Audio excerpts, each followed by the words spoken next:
Hello అండి, నమస్తే. Welcome to my channel Bhavana's cooking and vlogs. ఈరోజు నేను చూపించబోయే రెసిపీ వచ్చేసి కర్ణాటకలో ఫేమస్ అయిన వాంగిబాత్ అండి. ఇది కర్ణాటక సైడ్ ఎక్కువగా చేసుకుంటూ ఉంటారు.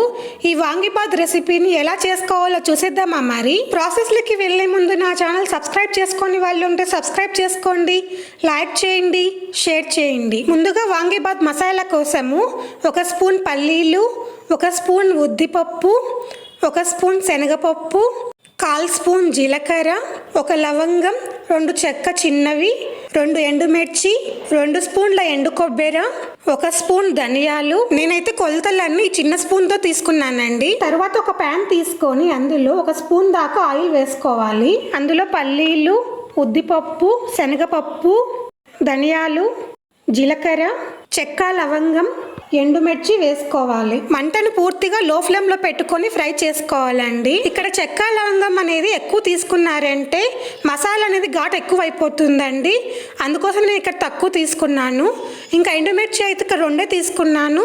మీరు కారం ఎక్కువ కావాలనుకుంటే ఎక్కువ తీసుకోవచ్చు, 4-5 తీసుకోవచ్చు ఎండుమిర్చి అనేది. మేము కారం తక్కువ తింటాం కాబట్టి ఇక్కడ తక్కువే తీసుకున్నాను. ఇక్కడ చూస్తున్నారా, దినుసులు అనేటివి కొంచెం రంగు మారాయి కదా. ఇప్పుడే మనం స్టవ్ ఆఫ్ చేసుకోవాలండి. స్టవ్ ఆఫ్ చేసిన వెంటనే ఎండు కొబ్బరి వేసుకోవాలి. ఎండు కొబ్బరిని వేసుకున్నాక 1 నిమిషం పాటు ఫ్రై చేసుకొని దాన్ని చల్లార్చుకోవాలండి. చల్లార్చుకున్నాక గ్రైండ్ చేసుకోవాలి. ఇప్పుడు వాంగిబాత్ని తయారు చేసుకోవడం కోసం ఏమేం కావాలో చూసేద్దామా? ముందుగా వంకాయల్ని కట్ చేసుకొని ఇలా ఉప్పు నీళ్ళలో వేసుకొని పెట్టుకోవాలి. పోపు కోసం ఉద్దిపప్పు, శనగపప్పు, ఆవాలు, 1 పచ్చిమిర్చి, ఇంగువ, జీడిపప్పు, కరివేపాకు. తర్వాత ఒక ప్యాన్ తీసుకొని అందులో తగినంత నూనెను వేసుకొని అందులో ఉద్దిపప్పు, శనగపప్పు, ఆవాలు ఇంకా జీడిపప్పును వేసుకొని ఫ్రై చేసుకోవాలి. ఎప్పుడైనా పోపు వేయించేటప్పుడు మంటని సిమ్లో పెట్టుకొని వేయించుకోవాలండి. తర్వాత పచ్చిమిర్చిని చీలికలు చేసుకొని వేసుకోవాలి. తర్వాత ఇందులో కరివేపాకుని ఇంకా ఇంగువను వేసుకోవాలి. పోపుని కాసేపు అలా ఫ్రై చేసుకున్నాక ఇప్పుడు అందులో వంకాయ ముక్కల్ని వేసుకోవాలి. వాంగిబాత్ అంటే వంకాయతో ఒకటే అని కాదండి, ఏ వెజిటేబుల్ అయినా వేసుకోవచ్చు. ఎక్కువ వంకాయతో చేస్తారు కాబట్టి మీకు వంకాయతోనే చూపిస్తున్నాను. ఇందులో పసుపు ఇంకా వంకాయలకు సరిపడా ఉప్పును వేసుకోవాలి. ఎందుకంటే అన్నం కలిపేటప్పుడు మళ్ళీ ఉప్పు వేసుకుంటాం కదా, అందుకే ఇప్పుడు వంకాయలకు సరిపోయిన ఉప్పు మాత్రమే వేసుకోవాలి. దానిపైన మూత పెట్టేసి కాసేపు మగ్గనివ్వాలి. వంకాయలు మగ్గేలోపు మసాలాని గ్రైండ్ చేసుకుందాం. ఇప్పుడు అందులో కొంచెం చింతపండు వేసుకొని మళ్ళీ గ్రైండ్ చేసుకోవాలి. ఈ మసాలా అనేది చాలా మెత్తగా గ్రైండ్ చేసుకోవాలండి.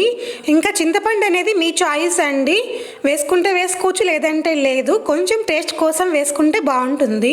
ఇక్కడ చూడండి, వంకాయలు అయితే బాగా ఫ్రై అయిపోయాయి కదా.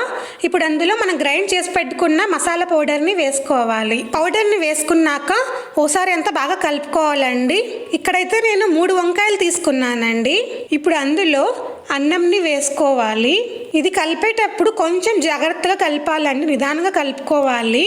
ఏమంటే మసాలా అనేది రైస్కి అంత బాగా పట్టాలి కదా, అందుకోసం కొంచెం నిదానంగా కలుపుతూ ఉండాలి. మంటని కూడా సిమ్లో పెట్టుకునే ఉండాలండి. ఇప్పుడు అందులో కొంచెం ఉప్పును వేసుకొని మళ్ళీ ఒకసారి అంతా బాగా కలుపుకోవాలి. వాంగిబాత్ని అయితే 2 రకాలుగా చేసుకోవచ్చు అండి.